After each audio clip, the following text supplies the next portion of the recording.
ಈ ದೇವಿಯ ದರ್ಶನ ಮಾಡಲು ಬಂದ ಸಾವಿರಾರು ಭಕ್ತರು ಅರ್ಕೆ ಮಾಡಿ ಇರೋ 2 ದೋಷ ಕಳೆದ್ರೆ ಅದು ಮಾಂಗಲ್ಯ ಭಾಗ್ಯ ಬರುತ್ತೆ. ನಮಗೆ ಒಳ್ಳೇದು ಮಾಡಿದ್ದಾನೆ.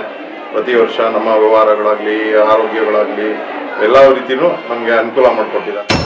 ಹುತ್ತದ ರೂಪದಲ್ಲಿ ಬಂದಿರುವ ತಾಯಿ ಯಲ್ಲಮ್ಮ ದೇವಿ ಹಾಗೂ ಕಾಲಭೈರವೇಶ್ವರ.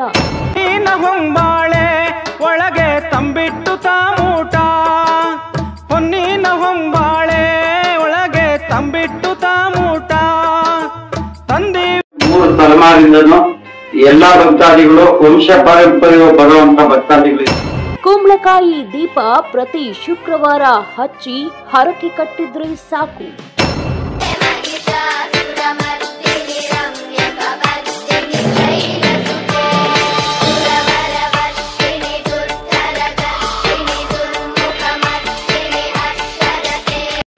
ಎಷ್ಟೋ ಭಕ್ತಾದಿಗಳು ಬರ್ತಾರೆ, ಅವ್ರ ಕಷ್ಟ ನಿಶ್ಚೋದಕ್ಕೆ ಅಮ್ಮನಿಗೆ ಆಕೆ ಮಾಡ್ತಾರೆ, ಭೈರವನಿಗೆ ಆಕೆ. ಕಾಲಭೈರವೇಶ್ವರ ಯಲ್ಲಮ್ಮ ದೇವಿ ದರ್ಶನ ಪಡೆದರೆ ಸಾಕು. ಅದಕ್ಕೆ ಒಂದು ಕಟ್ಟೆ ಮನೆ ಅಂತ ಇದೆ, ಅದಕ್ಕೆ ಸುಮಾರು ಭಕ್ತಾದಿಗಳು ಅಣ್ಣ ತಮ್ಮದಿರಿ ಇಟ್ಟಿ ಆ ತಾಯಿ ಯಲ್ಲಮ್ಮ ತಾಯಿ ಸನ್ನಿಧಿಲಿ ಮತ್ತು ಕಾಳಭೈರವನ ಸನ್ನಿಧಿ ಇದು ಮೂಲ ಸ್ಥಳ.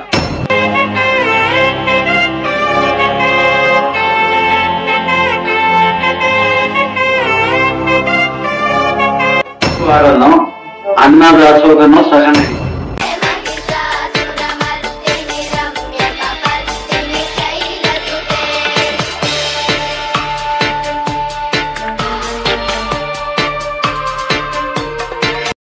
ಮಠ ಇದೆ, ಇದು ಜೋಗಿ ಮಠ ಅಂತ. ಇಲ್ಲಿ ಈ ಆರಾಧ್ಯ ದೈವಗಳು ಇರೋದು ಶ್ರೀ ರೇಣುಕಾ ಯಲ್ಲಮ್ಮ ದೇವಿ ಮತ್ತೆ ಶ್ರೀ ಕಾಲಭೈರವ. ಕಾಲಭೈರವೇಶ್ವರ ಸ್ವಾಮಿ ಹಾಗೂ ತಾಯಿ ಯಲ್ಲಮ್ಮ ದೇವಿ ಹುತ್ತದ ರೂಪದಲ್ಲಿ ಬಂದು ಇಲ್ಲಿ ನೆಲೆಗೊಂಡು ಬಂದಂತಹ ಭಕ್ತಾದಿಗಳಿಗೆ ಒಳ್ಳೆಯದನ್ನ ಮಾಡ್ತಿದ್ದಾರೆ. ಪ್ರತಿ ವರ್ಷದಂತೆ ಈ ವರ್ಷನೂ ಸಹ ಜೋಗಿ ಮಠದಲ್ಲಿ ಭೈರವಾಷ್ಟಮಿ ಪೂಜೆ ಅದ್ದೂರಿಯಾಗಿ ನಡೆಸಿದ್ರು. ಹಾಗೆಯೇ ಸಾಕಷ್ಟು ಹೋಮ ಹವನಗಳು ನಡೆದವು. ಸಾಕಷ್ಟು ಭಕ್ತ ಸಾಗರದೊಂದಿಗೆ ನಡೆದಂತಹ ಈ ಪೂಜೆ ಭಕ್ತರು ನೋಡಿ ಧನ್ಯರಾದರು. ಅನ್ನದಾಸೋಹ ಸಹ ಅದ್ದೂರಿಯಾಗಿ ನಡೆಯಿತು. ಭಾನುವಾರ ದಿನದಂದು ಸ್ವಾಮಿ ಕಾಲಭೈರವೇಶ್ವರ ದರ್ಶನ ಮಾಡಿದ್ರೆ ನೀವೇನ್ ಅನ್ಕೊಂಡು ಬರ್ತೀರೋ ಇಲ್ಲಿಗೆ ಕಾಲಭೈರವೇಶ್ವರ ನಿಮ್ಮ ಎಲ್ಲಾ ಕೆಲಸವನ್ನು ಹಾಗೂ ನಿಮ್ಮ ಸಕಲ ಕೆಲಸದಲ್ಲಿ ಸಕ್ಸಸ್ ಮಾಡಿಕೊಡುತ್ತಾರೆ. ತಾಯಿ ಯಲ್ಲಮ್ಮ ದೇವಿಗೆ ನೀವು ಪ್ರತಿ ಶುಕ್ರವಾರ ಹೋಗಿ ಕುಂಬಳಕಾಯಿ ಆರತಿ ಮಾಡಿದ್ರೆ ಸಾಕು. ಕುಂಬಳಕಾಯಿ ಹತ್ತಿ ಮಾಡುವಾಗ ನೀವು ಏನು ಅಂದುಕೊಳ್ಳುತ್ತೀರೋ ಅದು ಮುಗಿಯುವಷ್ಟರಲ್ಲಿ ನಿಮ್ಮ ಕೆಲಸವಾಗುತ್ತೆ ಎಂಬುದು ಇಲ್ಲಿನ ಭಕ್ತಾದಿಗಳ ನಂಬಿಕೆ. ನೀವು ನೋಡುತ್ತಿರುವ ಹಾಗೆ ಇಲ್ಲಿ ಅದೆಷ್ಟೋ ಭಕ್ತರು ಸ್ವಾಮಿಯವರ ಹಾಗೂ ಅಮ್ಮನವರ ದರ್ಶನ ಪಡೆಯುತ್ತಿದ್ದಾರೆ. ಸುಮಾರು ದೂರದ ಊರುಗಳಿಂದ ತಾಯಿಯ ಪವಾಡ ಕೇಳಿಬರುತ್ತಿದ್ದಾರೆ. ಒಂದೇ ಒಂದು ಸಲ ಕ್ಷೇತ್ರಕ್ಕೆ ಭೇಟಿ ನೀಡಿ ನಿಮ್ಮೆಲ್ಲ ಇಷ್ಟ ನೋವುಗಳು ಕಾಲಭೈರವೇಶ್ವರ ಸ್ವಾಮಿ ಹಾಗೂ ಯಲ್ಲಮ್ಮ ದೇವಿ ಹತ್ರ ಇದ್ರೆ ಸಾಕು. ಪ್ರತಿ ಮಂಗಳವಾರ ಶುಕ್ರವಾರ ಯಲ್ಲಮ್ಮ ದೇವಿಗೆ ಪೂಜೆ ಇರುತ್ತೆ. ಪ್ರತಿ ಶುಕ್ರವಾರ ಕುಂಬಳಕಾಯಿ ಮಾಡಬೇಕು ಹಾಗೂ ಪ್ರತಿ ಭಾನುವಾರ ಕಾಲಭೈರವೇಶ್ವರ ಸ್ವಾಮಿ ದರ್ಶನ ಪಡೆಯುವುದು ಎಷ್ಟು ಸಾವಿರಾರು ಜನರು ಇಲ್ಲಿಗೆ ಬರುತ್ತಾರೆ. ಪ್ರತಿ ಭಾನುವಾರ ಕೂಡ ಅನ್ನದಾಸೋಹ ನಡೆಯುತ್ತದೆ ಹಾಗೂ ಇಲ್ಲಿಗೆ ಬರುವಂತಹ ಭಕ್ತಾದಿಗಳಿಗೂ ಕೂಡ ಅನ್ನದಾಸೋಹ ಇರುತ್ತದೆ. ನೀವು ಸಹ ಕ್ಷೇತ್ರಕ್ಕೆ ಭೇಟಿ ಕೊಡಿ. ಯಲ್ಲಮ್ಮ ದೇವಿ ಕಾಲಭೈರವೇಶ್ವರ ಸ್ವಾಮಿಯವರ ಆಶೀರ್ವಾದ ಪಡೆಯಿರಿ. ಸ್ಥಳ ಶ್ರೀ ರೇಣುಕಾ ಯಲ್ಲಮ್ಮ ಹಾಗೂ ಶ್ರೀ ಕಾಲಭೈರವೇಶ್ವರ ಸ್ವಾಮಿ ದೇವಸ್ಥಾನ, ಜೋಗಿಮಠ, ಬನ್ಪುರ ಹೋಬಳಿ, ಬೆಂಗಳೂರು ಉತ್ತರ ತಾಲೂಕು. ವರ್ಷಗಳಿಂದಲೂ ಸೇವೆ ನಡೆಸ್ತಾ ಬಂದಿದ್ದೀವಿ. ನಮಗಿಲ್ಲಿ ತುಂಬ ಅನುಕೂಲಗಳಾಗಿದೆ. ಈ ನಂಬಿಕೆ ಮುಖ್ಯ. ನಂಬಿಕೆ ಇಟ್ಟು ಆ ತಾಯಿ ಯಲ್ಲಮ್ಮ ತಾಯಿ ಸನ್ನಿಧಿಲಿ ಮತ್ತು ಕಾಳಭೈರವನ ಸನ್ನಿಧಿ ಇದು ಮೂಲ ಸ್ಥಳ. ಕಾಳಭೈರವ ಅಂದರೆ ಏನು ಚುಂಚನಗಿರಿಯಲ್ಲಿ ಏನು ಇತ್ತು ಸ್ವಾಮಿ, ಅದೇ ರೀತಿಯಲ್ಲಿ ಬಂಡೆಯಲ್ಲಿ ಉದ್ಭವ ಆಗಿ ಇದು ಸುಮಾರು ಒಂದು 400 ವರ್ಷ ಇತಿಹಾಸ ಇದೆ ಈ ಜಾಗಕ್ಕೆ. ಇಲ್ಲಿ ನಮ್ಮ ಗುರುಗಳಾದ ಪರಶುರಾಮಯ್ಯನವರು ಈ ಕಾಲವಾಗಿದ್ದಾರೆ. ಅವ್ರ ಕಾಲವಾಗಿ 5 ವರ್ಷ ಆಯಿತು. ಅವರು ಆಡಳಿತ ಅವಧಿಯಲ್ಲಿ ತುಂಬ ಶ್ರಮಪಟ್ಟು ವಹಿಸಿ ಈ ದೇವಸ್ಥಾನವನ್ನು ಇಂಪ್ರೂವ್ ಮಾಡಿದ್ದಾರೆ. ಎಲ್ಲ ಭಕ್ತಾದಿಗಳು ಸೇರಿ, ಗ್ರಾಮಸ್ಥರು ಸೇರಿ, ಈಗ ಕುಟುಂಬಸ್ಥರು ಸಹಿತ ಸೇರಿ ಈಗ ಈ ಮಟ್ಟಿಗೆ ಬಂದು ನಿಂತಿದೆ. ಇಲ್ಲಿ ಸ್ವಾಮಿಗೆ ಪ್ರತಿ ವರ್ಷ ಭೈರವಾಷ್ಟಮಿ ಪೂಜೆ ನಡೆಸಲಾಗುತ್ತದೆ. ಮತ್ತು ಈ ಮಾರ್ಚ್ ಉಗಾದಿ ನಂತರ ಇಲ್ಲಿ ಜಾತ್ರೆ ನಡೀತಿದೆ. ಈ ಜಾತ್ರೆ ಅಂದರೆ ಈ ಸ್ವಾಮಿ ಒಕ್ಕಲಿರೋರು ಆ ಜಾತ್ರೆ ನಡೆಸ್ತಾರೆ. ಇಲ್ಲಿ ತುಂಬ ಸಾವಿರಾರು ಜನ ಸೇರ್ತಾರೆ. ಮತ್ತು ಇಲ್ಲಿ ಪ್ರತಿ ಭಾನುವಾರ ದಾಸೋಹ ಇರುತ್ತೆ. ಇಲ್ಲಿ ಬಂದು ಭಕ್ತಾದಿಗಳು ತಮ್ಮ ಕಷ್ಟ ಸುಖಗಳನ್ನು ಕೇಳಿಕೊಂಡು ಆಗು ಹೋಗುಗಳನ್ನೆಲ್ಲ ತಾಯಿ ನೆರವೇರಿಸ್ಕೊಡ್ತಾಳೆ. ನಂಬಿಕೆ ಇಟ್ಟು ಬಂದರೆ ಆ ತಾಯಿ ಖಂಡಿತವಾಗಿ ಫಲ ಕೊಡ್ತಾಳೆ. ಇದು ನನ್ನ ಅನಿಸಿಕೆ. ಇಲ್ಲಿ ಭಕ್ತಾದಿಗಳು ಸುಮಾರು ಜನ ಬರ್ತಾರೆ. ಈಗ ನಮ್ಮ ಗುರುಗಳಾದ ಪರಶುರಾಮಯ್ಯರ ಮಗರವರು ಈಗ ಪ್ರಧಾನ ಅರ್ಚಕರಾಗಿ ಇಲ್ಲಿ ಸೇವೆ ಸಲ್ಲಿಸ್ತಾ ಇದ್ದಾರೆ, ಸಿದ್ದರಾಜ್ ಅವರು. ಈಗ ನೀವು ಭಾನುವಾರ ಸೇವೆ ಇರುತ್ತೆ. ಪ್ರತಿ ಭಕ್ತಾದಿಗಳು ಭಾನುವಾರ ಬಂದು ನಿಮ್ಮ ಕಷ್ಟ ಸುಖಗಳನ್ನು ಕೇಳಿಕೊಂಡು ಇಲ್ಲಿ ಸ್ವಾಮಿ ಸೇವೆ ಮಾಡಿಕೊಂಡು ಹೋಗತಕ್ಕದ್ದು. ಇದು ಮೂಲತಃ ನಮ್ಮದು ಇದೇ ಊರು. ತಾತ ಮುತ್ತಾತನ ಕಾಲದಿಂದನೂ ನಮ್ದು ಇದೇ ಸ್ವಂತ ಊರು.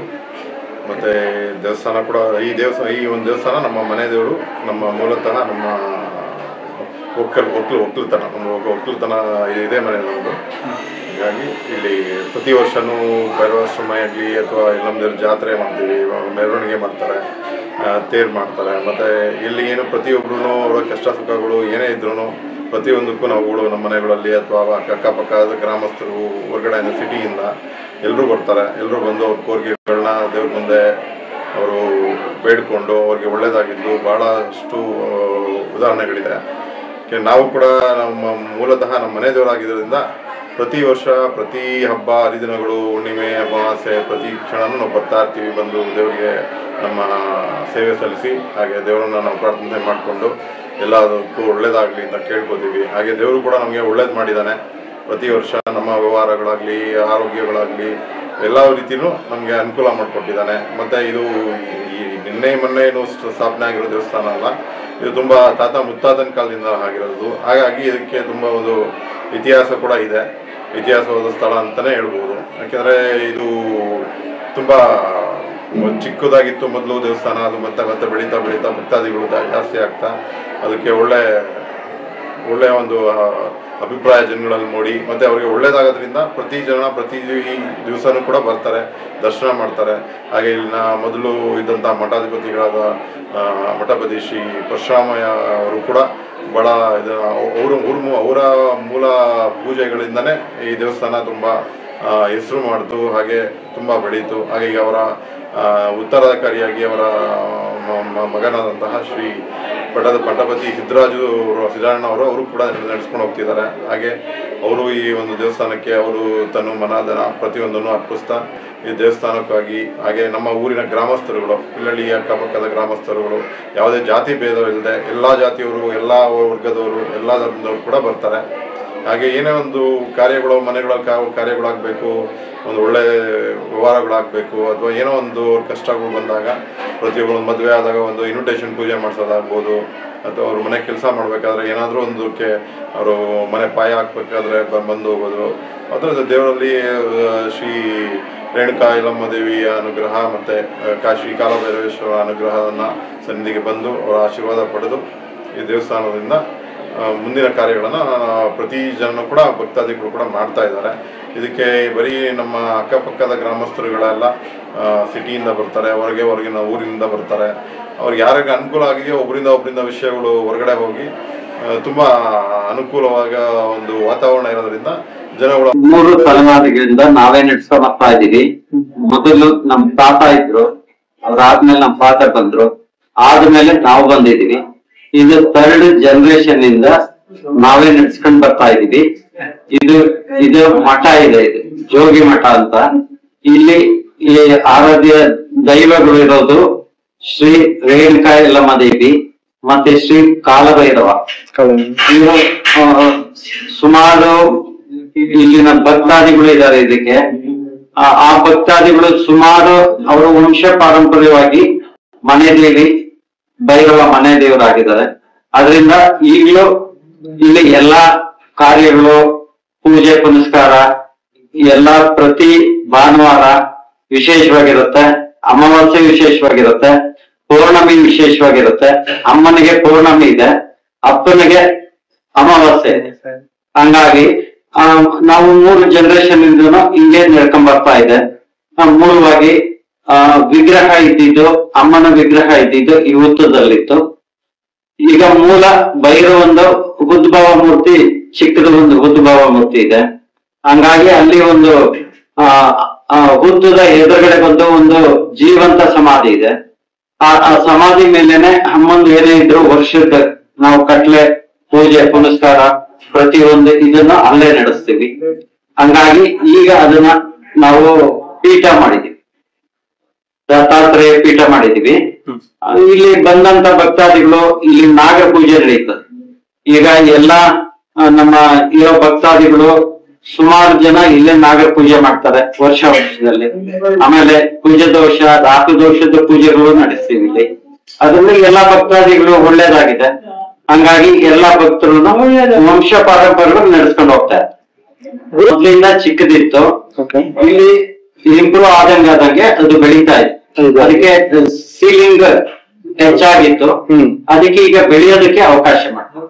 ಈ ವರ್ಷ ಜಾತ್ರೆನಲ್ಲಿ ಎಲ್ಲಾ ಜನಕ್ಕೂ ಹೊರಗಡೆ ಕಾಣುತ್ತೆ. ಒಳಗಡೆ ಅವತ್ತಿನ ಶಾಸ್ತ್ರದಲ್ಲಿ ಪ್ರತಿ ನಮ್ಮ ಜಾತ್ರೆ ದಿನ ಸಾಕ್ಷಾತ್ವಾಗಿರೋದು. ಇಲ್ಲಿ ಮೂಲವಾಗಿ ಕೆಳಗಡೆ ಅಂತ ಚಿಕ್ಕ ಮೂರ್ತಿ, ಉದ್ಭವ ಮೂರ್ತಿ, ಆ ಮೂರ್ತಿ ದೇವಸ್ಥಾನಕ್ಕೆ ಕಾಣೋ ತರ ದೊಡ್ಡ ವಿಗ್ರಹ ಮಾಡಿದ್ವಿ. ಆಮೇಲೆ ಇಲ್ಲಿ ಭೈರವನ ಸೇವೆ ಅಂದ್ರೆ ವಿಶೇಷ ಬೂದ್ ಕುಂಬಳಕಾಯಿ ದೀಪ, ಅದರಲ್ಲಿ ತುಪ್ಪ ಹಾಕಿ ಸಂಕಲ್ಪ ಮಾಡಿ ಹಚ್ಚಿದ್ರೆ ಅವ್ರ ಕಷ್ಟ ನಿಷ್ಠುರಗಳು ಕಮ್ಮಿ ಆಗ್ತದೆ ಅನ್ನೋ ಉದ್ದೇಶ ಇದೆ. ಆಮೇಲೆ ಹಿಂದಿಂದನೂ ಪಾರಂಪರ್ಯವಾಗಿ ನಡ್ಕೊಂಡ್ ಬಂದಿದೆ. ಇಲ್ಲಿ 3 ಜನರೇಷನ್ ಇಂದ ನಾವೇ ಇದ್ದೀವಿ, ನಾವೇ ನಡ್ಸ್ಕೊಂಡ್ ಬರ್ತಾ ಇದೀವಿ. ಇದು ಆಲ್ರೆಡಿ ಜೋಗಿ ಮಠ ಅಂತ ಇದೆ, ಹೆಸರಿದೆ. ಅದರಲ್ಲಿ ಈ ದೇವರುಗಳು ಮೂಲವಾಗಿದೆ. ಹಂಗಾಗಿ ನಡ್ಸ್ಕೊಂಡು ಹೋಗ್ತಾ ಇದೀವಿ ನಾವೇ. ಇಲ್ಲಿ ಇದಕ್ಕೆ ಕಟ್ಟೆ ಮನೆ ಅಂತ ಇದೆ. ಸುಮಾರು ಒಂದು 200 ಮನೆ ಭಕ್ತಾದಿಗಳು ಅವರು ವಂಶ ಪರಂಪರೆಯಾಗಿ ಅಣ್ಣ ತಮ್ಮ ಮಕ್ಕಳು ಜನರೇಷನ್ ಅವ್ರು ಬಂದಂಗೆ ನಡ್ಸ್ಕೊಂಡು ಹೋಗ್ತಾ ಇದ್ದಾರೆ. ಪೂಜೆ ಪುನಸ್ಕಾರ ಎಲ್ಲ ಅವರೇ ಮಾಡ್ತಾರೆ. ಕುಜದೋಷ, ನಾಗರದೋಷ ಪೂಜೆ ಮಾಡೋ ಉದ್ದೇಶ ಅಮ್ಮನ ಅರ್ಕೆ ಮಾಡಿ ಆ ಇರೋ 2 ದೋಷ ಕಳೆದ್ರೆ ಅದು ಮಾಂಗಲ್ಯ ಭಾಗ್ಯ ಬರುತ್ತೆ ಅನ್ನೋ ಉದ್ದೇಶ ಇಟ್ಕೊಂಡು ಇಲ್ಲಿ ಬಂದು ಪೂಜೆ ಪುನಸ್ಕಾರ ಮಾಡಿ ಅರ್ಕೆಗಳು ಮಾಡ್ತಾರೆ. ಆಮೇಲೆ ಮಗು ಆದ್ಮೇಲೆ ಅಮ್ಮನಿಗೆ ತೊಟ್ಲು ಕೊಡ್ತಾರೆ, ಬೆಳ್ಳಿ ತೊಟ್ಲು ಕೊಡ್ತಾರೆ. ಹಂಗಾಗಿ ಸೇವೆ ಅವತ್ತಿಂದನೂ ಭಕ್ತಾದಿಗಳು ಮಾಡ್ಕೊಂಡ್ ಬರ್ತಾ ಇದ್ದಾರೆ. ಈ ಭಾನುವಾರ ಅಮಾವಾಸ್ಯೆ ಹುಣ್ಣಿಮೆ ಇದಕ್ಕೆ ಒಂದು ಕಟ್ಟೆ ಮನೆ ಅಂತ ಇದೆ. ಅದಕ್ಕೆ ಸುಮಾರು ಭಕ್ತಾದಿಗಳು ಅಣ್ಣ ತಮ್ಮಂದಿರಿದ್ದಾರೆ. ಅವರೆಲ್ಲರೂ ಪ್ರತಿ ವರ್ಷ ಆಮೇಲೆ ಒಂದು ದಿನ ಆಗ್ಲಿ ಬಂದು ಅವ್ರಿಗೆ ಇಲ್ಲಿ ಸೇವೆ ಮಾಡ್ತಾರೆ. ಆಮೇಲೆ ಇವರು ಅಷ್ಟೇ 3 ತಲೆಮಾರಿಂದನೂ ಎಲ್ಲಾ ಭಕ್ತಾದಿಗಳು ವಂಶ ಪಾರಂಪರ್ಯ ಬರುವಂತ ಭಕ್ತಾದಿಗಳು ಇದ್ದಾರೆ. ಅವ್ರ ಮನೆ ದೇವಿ ಮತ್ತೆ ಕಾಲಭೈರವ ಅವ್ರ ಮನೆ ದೇವರು ಇರ್ತಾರೆ. ಅದರಿಂದ ಅವರು ಸಹ ಇಲ್ಲಿ ವಿಶೇಷವಾಗಿ ಕೆಲವು ಟೈಮ್ ಅವರು ಪೂಜೆ ಇಟ್ಕೊಂಡು ಅವರ ಪ್ರಸಾದದ ವ್ಯವಸ್ಥೆನೂ ಮಾಡಿ ಎಲ್ಲ ಮಾಡ್ತಾರೆ. ಪ್ರತಿ ಭಾನುವಾರ ಅಮಾವಾಸ್ಯೆ ಪೌರ್ಣಮಿನಲ್ಲಿ ವಿಶೇಷವಾಗಿ ವಾರನು ಅನ್ನದಾಸೋಹನು ಸಹ ನಡೆಯುತ್ತೆ. ಆಮೇಲೆ ವಿಶೇಷ ದಿನಗಳಲ್ಲೂ ಅಷ್ಟೇ ಅವಾಗಲೂ ಪ್ರಸಾದದ ವ್ಯವಸ್ಥೆ ಇರುತ್ತೆ. ಇಲ್ಲಿ ಆ ಸನ್ನಿಧಿಲಿ ಏನ್ ನಡಿಬೇಕೋ ಎಲ್ಲ ಪೂಜೆ ಪುನಸ್ಕಾರ ಎಲ್ಲಗಳು ನಡ್ಕೊಂಡು ಹೋಗ್ತಾ ಇದೆ. ಇಲ್ಲಿ ಸಾಕಷ್ಟು ಭಕ್ತಾದಿಗಳು ಬರ್ತಾರೆ. ಅವ್ರ ಕಷ್ಟ ನಿಷ್ಠೋರಕ್ಕೆ ಅಮ್ಮನಿಗೆ ಅರ್ಕೆ ಮಾಡ್ತಾರೆ, ಭೈರವನಿಗೆ ಅರ್ಕೆ ಮಾಡ್ತಾರೆ. ಆಮೇಲೆ ಭೈರವನಿಗೆ ವಿಶೇಷವಾಗಿ ಕುಂಬಳಕಾಯಿ ದೀಪ ಅಂಟಿಸ್ತಾರೆ. ದಿನ ಅಂದ್ರೆ ಭೈರವನಿಗೆ ಅಮಾವಾಸ್ಯೆ, ರೇಣುಕಾಯಿ ಯಲ್ಲಮ್ಮ ದೇವಿಗೆ ಪೌರ್ಣಮಿ. ಆಮೇಲೆ ಭಾನುವಾರನ ವಿಶೇಷ ಇರುತ್ತೆ. ಭೈರವನಿಗೆ ಭಾನುವಾರನೇ. ನಮ್ಗೆ 3rd ಜನರೇಷನ್ ಇಂದನೂ ಮೊದ್ಲಿಂದನೂ ಭಾನುವಾರನೇ ನಡ್ಸ್ಕೊಂಡ್ ಬಂದಿದ್ವಿ. ಈಗ್ಲೂ ಹಂಗೆ ನಡ್ಕೊಂಡು ಹೋಗ್ತಾರೆ. ನೆಲಮಂಗಲ ಬಂದ್ರೆ 3 ಕಿಲೋಮೀಟರ್ಸ್ ಆಗತ್ತೆ. ಅಲ್ಲಿಂದ ಈಸಿ ನೆಲಮಂಗಲ ಅಂದ್ರೆ. ಈಗ ಇದು ಆಲ್ರೆಡಿ ಬೆಂಗಳೂರು ಉತ್ತರ ತಾಲೂಕು ದಾಸನಪುರ ಹೋಗ್ಲಿ ಬೆಂಗಳೂರು ಉತ್ತರ ಇರೋದ್ರಿಂದ ಇದು ಮಾಕ್ಲಿಯಿಂದ ಈಗ ಇಲ್ಲಿ RMC ಆಗಿದೆ. RMC ಗೆ ನಿಯರೆಸ್ಟ್ ಇದೆ. ಹಂಗಿಂದನೂ ಬರ್ಬೋದು. ಇಲ್ಲಿ ಅರ್ಶಿನ್ ಕುಂಟೆ ಇದೆ. ಅರ್ಶಿನ್ ಕುಂಟೆ ಮೈನ್ ರೋಡ್ ಅಲ್ಲಿ ಇರೋದು. ಅಲ್ಲಿಂದನೂ division on the way BGS medical college ಅದಕ್ಕೆ ನಿಯರ್ ಅಲ್ಲಿಂದನೂ